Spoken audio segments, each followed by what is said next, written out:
This is a podcast from Partnerships for Wellbeing.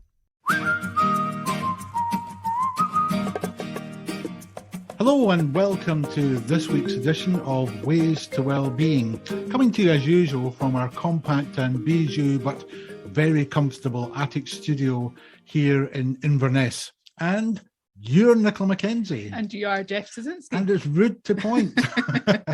Now, I know that you're really looking forward to this week's episode. I can't wait. Yeah, because it involves your favourite subject of all time. Which is food, obviously. Which is food, yes.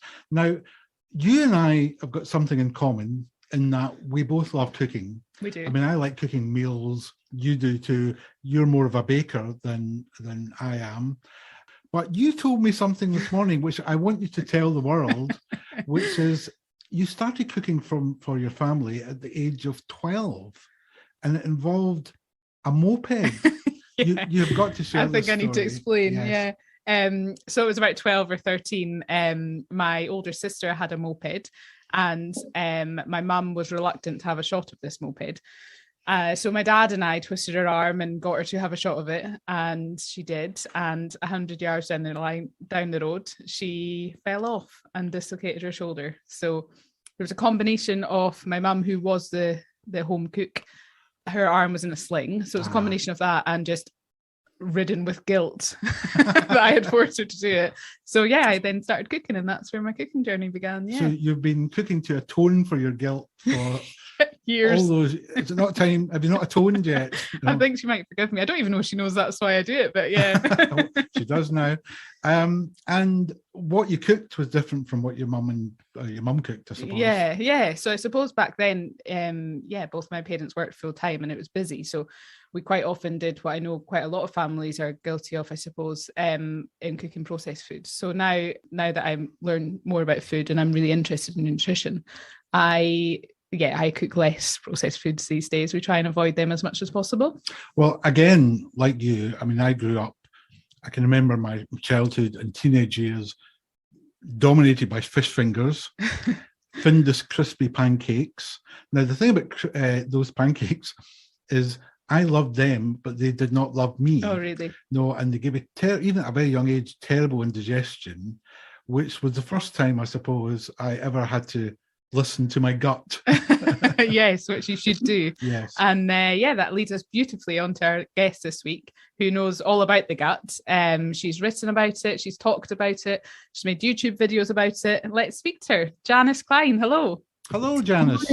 Thank you very much for having me on. Yes, to talk about my favourite subject, gut health and fermented foods. So I'm a bit of an expert on gut health. I've been studying it for the last 10 years. And I have become rather obsessed by the whole thing. As a former sort of food scientist, I've become very enmeshed in all of the cool new research that's going on. And over the last, I'd say, 10 years, the amount of research in gut health is phenomenal. I think at the last count, 2020, there was like 10,000 research papers on gut health and the microbiome. So it's a really, really exciting area, and it's so important for our health. So that's why I'm a bit obsessed by all of it. And really, at the end of the day, the most important thing is fibre. And you only get fibre from plants, because fibre actually fuels your wee gut microbes that are there to fight inflammation, to produce neurotransmitters, to produce B vitamins, to support your immune system, all sorts of things. But they can't do anything without the right food source.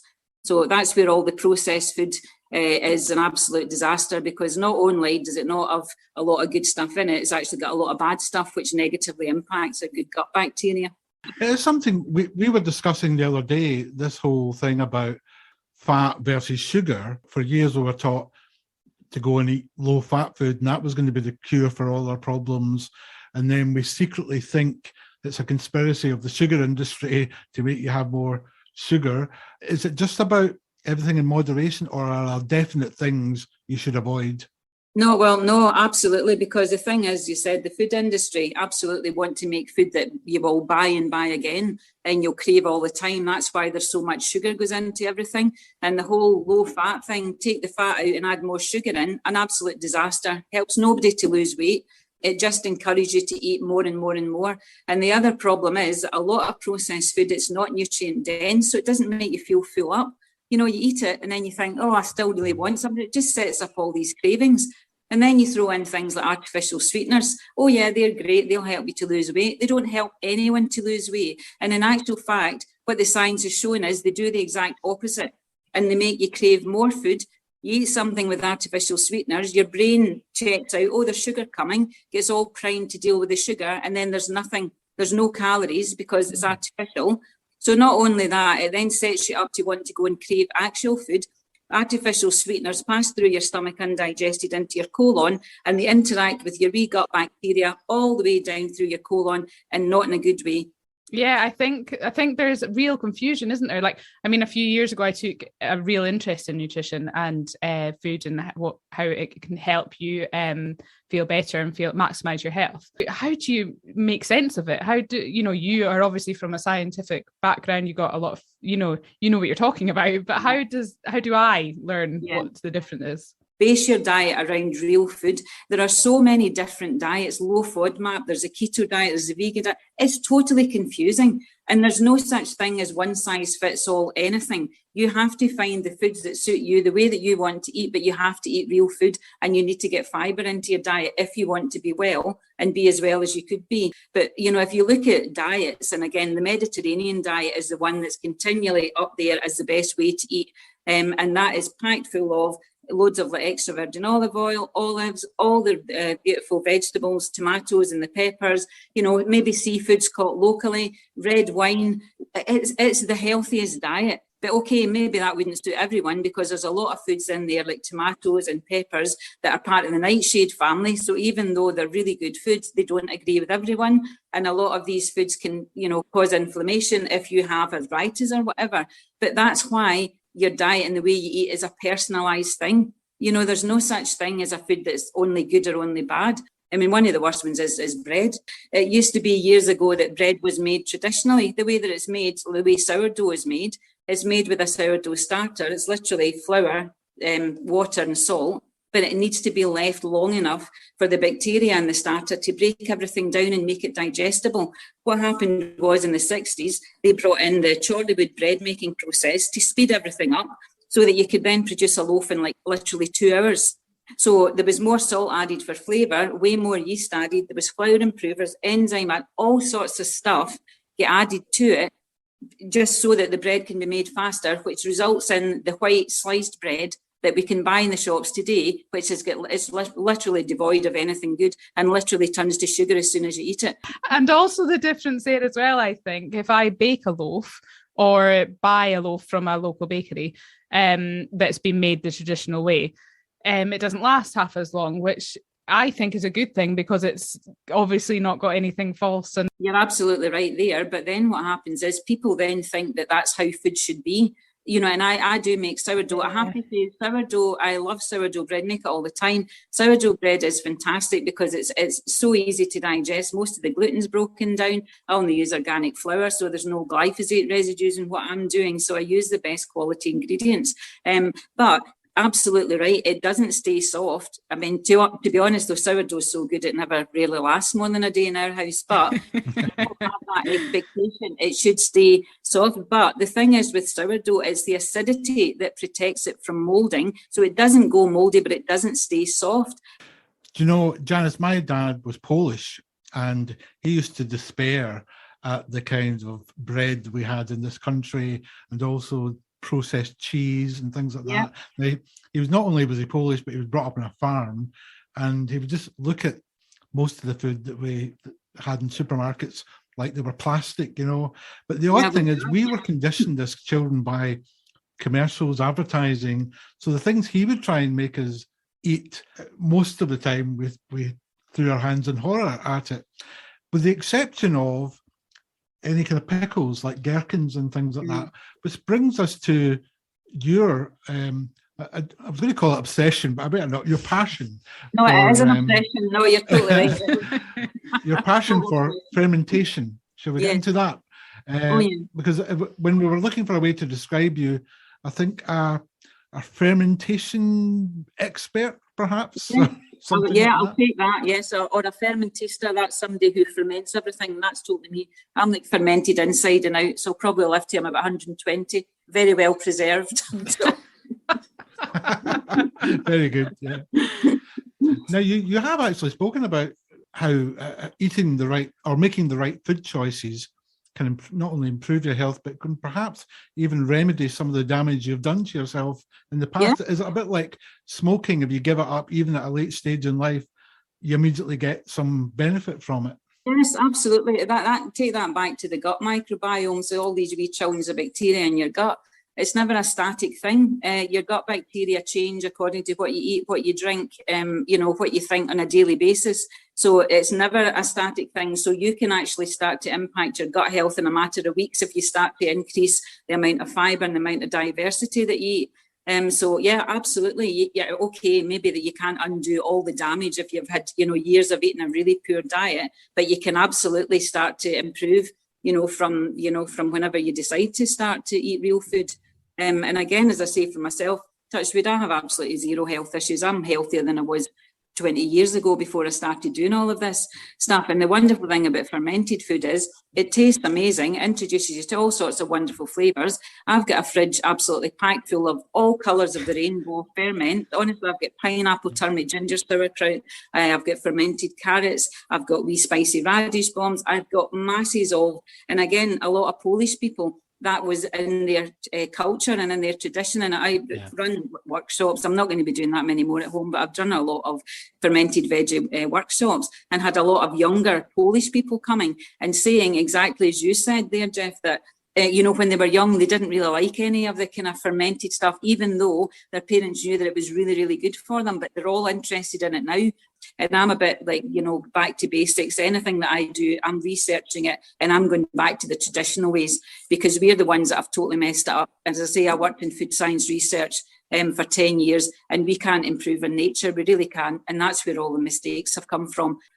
And I don't promote, supplements or anything else. I promote real food and getting plenty of seasonal food into your diet. I'm a massive fan of foraging, nettles. I make friends with all the weeds in my garden. It's like if you can't beat them, eat them. So I eat all the nettles, the dandelions, the ground. Honestly, it's the most freeing thing. It's wonderful. I made a nettle and lemon cake for Easter Sunday. I make nettle pesto. You must have seen a slight change in trends, bearing in mind that you've studied it for so long. I mean, I personally think that gut health is coming a little bit more into mainstream media at the moment. But what I was going to ask you is that I've seen and heard of some of my friends that are starting to supplement products that are good for your gut or meant to be. Is that not where you would start? Say somebody was coming to you with no clue whatsoever. How would you introduce all of these probiotic type foods into their diet? Well, what I would say, the first thing that you really want to do, which is the simplest thing, is just get more diversity into your diet. Eat more plants. Yeah, that's where, fibre, as I said, is a food source for all of these beneficial bacteria. If your diet is devoid in fibre, then they can't do anything without a food source. And these bacteria, once they have a food source, they create all sorts of bioactive compounds that do all sorts of cool stuff to keep you well, but they can't do it without a food source. So instead of, to me, all the ferments are like the icing in the cake. I mean, they're all like that. They can totally transform your health. It's like, the wee key to vibrant, good health. But I would say to anyone, really, just start to eat more fibre. What we should be doing is aiming for 30 different types of fibre in a week. Now, that sounds like a lot. I can do that in one meal because I'm like adding different things, and I don't just eat to feed myself. I eat to feed my gut microbes. So if I have a plate of something, for example, if I have my sourdough toast in the morning, which is great because that's all been broken down. That's really good. That's got resistant starch, good for your gut. I'll then add whatever, either avocado, which I had this morning, avocado, and then I had 3 different ferments on top of it. I had pineapple, ginger, sauerkraut. I had fermented carrots, and I had a super detox kraut. Then I sprinkled it with all my nettle seeds, and I've got like red onion powder that I've dehydrated, and I've got all sorts of other things. So I build up my food into something that looks amazing. It tastes fantastic, and it's feeding me and my gut microbes. Because here's the other thing. If you have an imbalance in your gut, and there's no such thing as anybody who's only got good bacteria, everyone has a balance, but the ones that are prevalent are the ones that you feed. So it's like, who are you feeding? Are you feeding the good guys or are you feeding the bad guys? right? The bad guys, they only want sugar. So if you ever, and I don't know, this happens quite often, if you have to take antibiotics, pretty much all your gut bacteria get wiped out, which means if you've got like candida, which is yeast, which is everybody has it, it can actually proliferate because the good guys aren't there to keep it in check. It then starts to send messages to your brain to tell you go and put, eat donuts, drink sugary stuff, because that's its food source. And that then keeps that cycle going. Then the more sweet stuff you eat, the more they're going to grow, and they're going to grow, and then you're balanced. You're going to have way more of the bad ones than you have the good ones, and that's called dysbiosis, which just means your gut is not in balance. Well, Jeff and I have been speaking about diets and stuff like that recently, and I think the first thing we consider is what are we eating too much of? How do we take things out of our diet? And I think actually what you've just said is really interesting, because maybe it's a shift in mindset, a shift in approach that suggests actually what can we add in? What are the good guys? Those brain messages you were talking about, Janice, I certainly get those ones about donuts and chocolate quite a lot, Well, you need to get more please fibre tell in your me diet. a bit of chocolate, a glass of wine is still okay. Otherwise, there's no hope. Absolutely. Of course. But the thing is, I love food. I'm one of these people who loves to eat. I just love food. I love red wine. Red wine's great because it's got polyphenols in it. That's good for your gut bacteria. Dark chocolate, not milk chocolate. Okay, if you're going to eat a big bar of Cadbury's Dairy Milk, there's nothing good in that. But if you can go for the darker stuff, there's also polyphenols in chocolate. That feed your gut bacteria, so it's not about, giving up all the stuff you like. For me, it's about, look at all this incredible stuff you can eat, all the nuts, all the seeds. There's another big misconception: don't eat nuts, they're fattening. The most recent research that's come out on nuts, all nuts, but especially walnuts actually support your metabolism of fat, so help you to metabolize fat, feed all the good bacteria in your gut, and do all sorts of other stuff. As I say, the diversity game, that's the one game that I consistently win at, because I'm very good at that game. Not so good at other games, but I win in that one. How many different things? That is my fun game. I've got one recipe on my blog, which is for beetroot energy bites. And I managed to get 12 different sources of prebiotic fibre into them. And they're absolutely delicious. And they're made with vacuum packed beetroot, like cocoa powder, flax seeds, coconut, oats. I've got loads of different things in them. But I could not recommend highly enough, start to look at your diet, and don't just accept that, as a lot of people do as they get older, think, oh, well, it's just because I'm getting older, I'm going to get arthritis or this is going to happen. Absolute nonsense. I don't believe it for a second. You actually are the saying used to be, you are what you eat. And then it was, you are what you absorb. Now it is, you are what you host. So you are what your gut microbes eat. So if you eat a diet that's full of rubbish, then you've got a gut full of bacteria that are doing nothing for you. If you eat a living diet, with plants and seasonal stuff and, nuts and seeds and lentils and beans and all these cool things, you're going to be, you'll just benefit on so many different levels. As I said, life's too short to be saying, oh no, I can't eat chocolate or I'm not eating crisps. I love crisps. I like chocolate. I have wine. I have a glass of wine pretty much, not every night, but, I do. I like a gin and tonic. And it's about, but I balance it out with helping my body. So it's like supporting your body. If you drink alcohol is considered as a toxin, right? So your body's got to work quite hard to metabolize it. Have a big glass of kombucha along with the alcohol, and the kombucha clears it out of your system. It works a treat, it really does. Well, Janice, you mentioned playing games, and as we do with all our guests here on Ways to Wellbeing, we always end with our 5 Ways to Wellbeing challenge. Your chance to score points, your chance to tell us how you live your life, but also, more importantly, your chance to win one of our new Ways to Wellbeing podcast fridge magnets, which I'm sure only if you pass our challenge will you get this for your fermenting fridge. Right. Okay, so that's what's at stake. Nicola's going to ask you 5 questions. Now, we took these off an NHS website to give it a bit of credibility, but we believe if you follow these 5 points, you'll live a better life. It's as simple as that. So we're just going to run through 5 questions, and for each question, if you could please give me an example of how you've done it in the past week. Right. So an example of a time where you have connected with others. Oh, connecting with others all week. I'm a coach in the Change Your Life every day. So I'm giving people lots of advice, and I also share lots on my Facebook page. I'm always sharing recipes. I'm probably an oversharer. So yes, I get a point for that one. Yeah, you do. Wait. But are you a good listener? Oh, yes. I can listen, yes. I'm listening now. Okay, we'll give you the point. Have you been active in the past week? Yes, I do yoga every morning. Yes, and Brilliant. and I go for a walk. That's and I do gardening. But yes, I've started doing yoga regularly every morning, and I have to say I feel so much better for it. It's only half an hour, but it makes a massive difference. And I've also got a little cold tub in the garden, so I go and sit in my cold tub of cold water for 5 minutes, maybe 10 minutes if I can do that.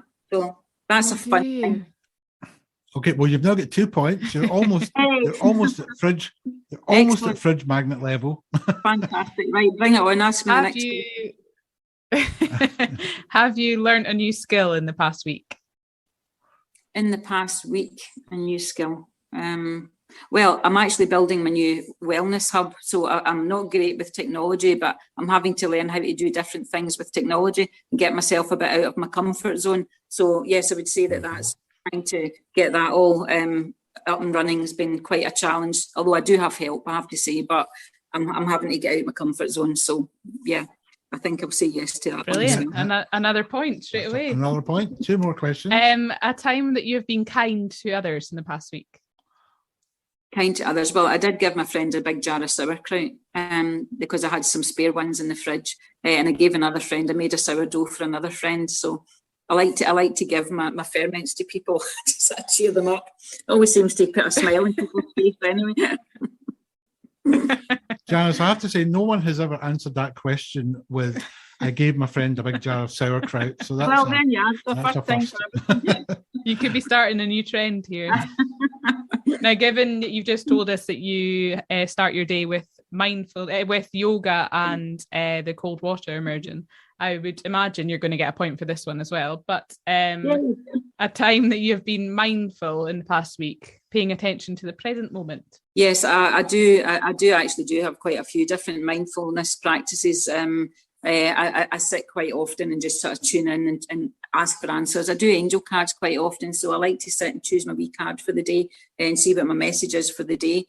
Quite often as well, I'll go out into the garden to take my shoes off and just wander about in the grass and just enjoy nature. To me, that's a wee mindfulness meditation. I'd rather than sit just cross-legged trying to do a meditation, I'd rather be outside in nature.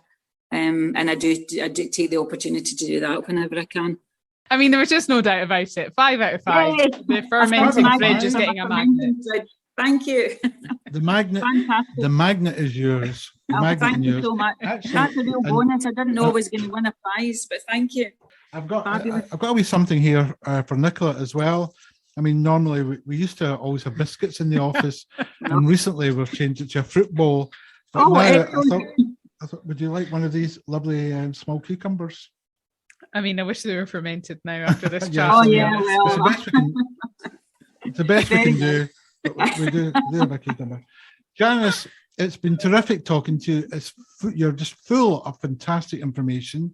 I'm sure our listeners will absolutely play this podcast over and over again to get as much mental nourishment out of it as apart from anything else. You've been a terrific guest. Thank you so much for joining us on Ways to Wellbeing. Thanks for your time. Thank you. And that's it from us for this week. We'll be back soon with the next podcast. In the meantime, we'll say bye for now. Bye.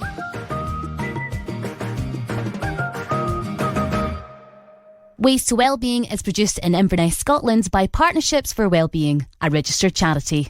To find out more about our services, go to p4w.org.uk.